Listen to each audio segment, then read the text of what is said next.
Mae crywon ni sigar ar y pathways to net zero heddi. So, ni wedi bod yn dysgu diweddara amdano sut mae dod yn net zero. Felly, Neil, just os ti chi rhaid gwybod I fi pam ni ar y cwrs mae heddi? Wel, ni'n dysgu mwy. Mwy wedi newid hinsawdd, newid bwyty'r ffordd ymlaen y dyfodol. So, ni'n awyddus iawn, mae trio ni yma, a ni'n hapus iawn I fod yma. Mae Helen yn arbennig fel athro. So ni'n cael amser grêt. Diolch.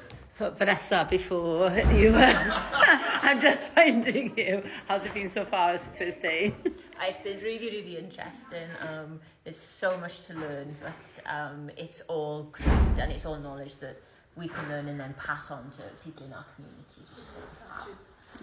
Ond fi'n meddwl bod yn rili werth bod pobl yn dod ar y cwrs yma a checwch nhw mas, mae SPF yn talu amdano fe mewn gyda Coleg Sir Gâr. So, na roi link yn y disgrifiad, so newch siŵr bod chi'n checo mas beth sy'n digwydd.